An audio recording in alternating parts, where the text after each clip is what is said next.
ফিল্মি কায়দায় জাতীয় সড়কের ব্যস্ত রাস্তায় হঠাৎই গাড়ি থামিয়ে এক ব্যক্তিকে অপহরণ করে পালাচ্ছিল দুষ্কৃতীরা। হঠাৎই পুলিশের তৎপরতায় অপহরণ করা গাড়িটি ধরা পড়ে এবং অপহরণ করা ব্যক্তি সহ গাড়িটি উদ্ধার হয়। একেবারে ফিল্মি দৃশ্যের মতো জাতীয় সড়কের ব্যস্ত রাস্তায় হঠাৎই গাড়ি থামিয়ে এক ব্যক্তিকে টেনে তোলা হচ্ছে জোর করে। মুহূর্তের মধ্যে গাড়ি ছুটে যাচ্ছে গন্তব্যের দিকে, কিন্তু ওই পরিকল্পিত অপহরণ খুব বেশি দূর যেতে পারেনি। পুলিশের দ্রুত পদক্ষেপ কয়েক ঘন্টার মধ্যেই উদ্ধার হয়ে যায় অপহৃত সোনার কারিগর।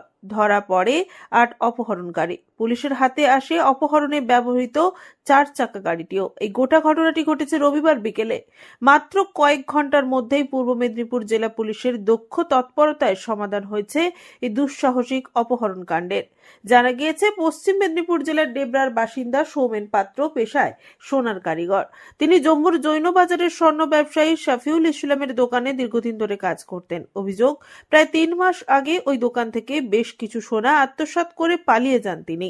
সেই ঘটনাতেই দোকান মালিকের আর্থিক ক্ষতি হয় বলে অভিযোগ ওঠে। এরপর থেকেই সৌমেন আত্মগোপনে ছিলেন, কিন্তু রবিবার বিকেল 3:30 নাগাদ এই সোনা চুরির জেরেই ঘটে যায় চাঞ্চল্যকর অপহরণ কাণ্ড। পাঁশকুড়ার ব্যস্ত সিদ্ধা বাজারে দিনের আলোয় অপহরণ ঘটনার দিন বিকেল 3:15 নাগাদ পাঁশকুড়া থানার সিদ্ধা বাজার এলাকার 16 নম্বর জাতীয় সড়কে হঠাৎই দাঁড়িয়ে পড়ে একটি সাদা রঙের গাড়ি। চোখের নিমেষে গাড়ি থেকে নেমে আসে কয়েকজন যুবক। মুহূর্তের মধ্যেই তারা জোর করে সৌমেনকে টেনে গাড়ির ভেতরে তোলে। চারদিকের মানুষ কিছু বোঝার আগেই দ্রুত গতিতে গাড়ি ছুটে যায় জাতীয় সড়কের দিকে। এই দৃশ্য চোখে পড়ে ওই এলাকার কর্তব্যরত ট্রাফিক পুলিশের। সঙ্গে সঙ্গে খবর যায় পাঁশকুড়া থানায় এবং সদর দপ্তরে। শুরু হয় ব্যাপক তল্লাশি। ঘটনার খবর পৌঁছানোর সঙ্গে সঙ্গে পূর্ব মেদিনীপুর জেলার ভারপ্রাপ্ত পুলিশ সুপার মিতুন কুমার দে স্বয়ং নজরদারির নির্দেশ দেন। মুহূর্তের মধ্যেই জেলা জুড়ে জাতীয় সড়কের বিভিন্ন পয়েন্টে নাকা চেকিং শুরু হয়। পুলিশ সূত্রে জানা গেছে, অভিযুক্তদের গাড়ির নম্বর এবং সম্ভাব্য গতিপথ চিহ্নিত করা হয়। এরপর তমলুক থানার অ্যাসিস্ট্যান্ট সাব ইন্সপেক্টর মানিকলাল করের নেতৃত্বে তমলুক ও পাঁশকুড়া থানার যৌথ উদ্যোগে শুরু হয় গাড়ির খোঁজ। অবশেষে 116 নম্বর জাতীয় সড়কের নিমতৌড়ি ট্রাফিক সিগন্যালে হাতে নাতে ধরা পড়ে অপহরণকারীরা। ধৃতদের কাছ থেকে উদ্ধার করা হয় অপহৃত সৌমেন পাত্রকেও। পুলিশ সূত্রে জানা গেছে, ধৃতরা হলেন শেখ বশিরউদ্দিন, শেখ ফিরোজ খান, শেখ ইমরান মোল্লা, লুৎফর রহমান, রঞ্জন মণ্ডল, শেখ শাহাবুদ্দিন, মোহাম্মদ রফি ও সোলেমান মণ্ডল। এরা সকলেই বর্ধমান জেলার বাসিন্দা। প্রাথমিক জেলায় ধৃতরা দাবি করেছে সৌমেন পাত্র নাকি সোনা আত্মসাৎ করে পালিয়ে যায়। সেই সোনা উদ্ধারের জন্যই তাকে খুঁজে বের করার পরিকল্পনা। সূত্র অনুযায়ী সৌমেনকে ফাঁদে ফেলে পাঁশকুড়া ডেকে আনা হয়েছিল। সুযোগ বুঝেই গাড়িতে তোলে অভিযুক্তরা। পুলিশের অনুমান, তাকে পূর্ব বর্ধমানের খণ্ডঘোষে নিয়ে যাওয়ার পরিকল্পনা চলছিল। এই বিষয়ে সোমবার বিকেলে জেলা সদর তমলুক থানার সাংবাদিক বৈঠক করলেন ভারপ্রাপ্ত পুলিশ সুপার মিতুন দে। তিনি জানিয়েছেন, এই ঘটনায় রীতিমতো চাঞ্চল্য ছড়িয়েছে তমলুক পাঁশকুড়া এলাকায়। সাধারণ মানুষের মধ্যে প্রশংসা ছড়িয়েছে জেলা পুলিশের তৎপরতা নিয়ে।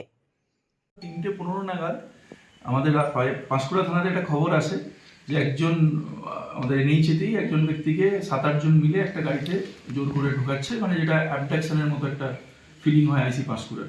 ওর কাছ থেকে খবরটা পাওয়া মাত্র আমাদের পুলিশ টিম, ট্রাফিক উইং, আমাদের এসওজি টিম, আমাদের তমলুক থানা বিশেষত, এবং যা অ্যাডজয়নিং আমাদের কন্ট্রোল রুমের থ্রু দিয়ে যেগুলো আমাদের অ্যাডজয়নিং ডিস্ট্রিক্টস আছে তার যেগুলো নেবারিং পিএসএস, সবাইকে আমরা অ্যালার্ট করি। এই আমাদের যে উইংসগুলো আছে তারা সবাই নাকা স্টার্ট করে খুব দ্রুত, যার ফলে আমরা নিমতৌড়িতেই গাড়িটাকে ইন্টারসেপ্ট করতে পারি এবং সিসিটিভি ফলো করে আমরা ওই গাড়িটার নাম্বারটা বার করতে পেরেছিলাম মোটামুটিভাবে। তো সেটার ভিত্তিতে আমাদের ওটাকে প্রপারলি ইন্টারসেপ্ট করা হয়।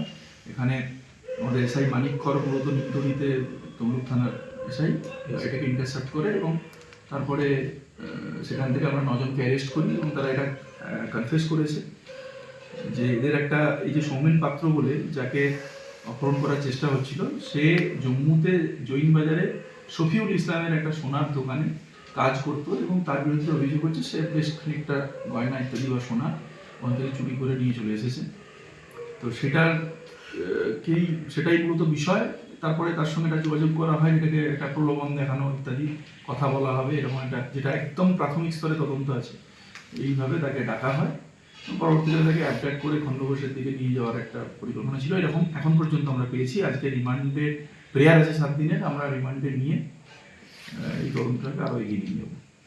আমার মনে হয় এটা আমাদের পুলিশ টিমের জন্য খুব স্যাটিসফাইং যে অ্যাবডাকশনের একদম কয়েক মিনিটের মধ্যে সাকসেসফুলি আমাদের সবকটা উইং থানা সবার যৌথ প্রচেষ্টায় আমরা সুস্থ এবং অক্ষত অবস্থায় সমীর পাত্রকে রিকভার করতে পেরেছি এবং যারা মূল অভিযুক্ত তাদেরকে আইনের সামনে না করাতে পেরেছি। ধন্যবাদ।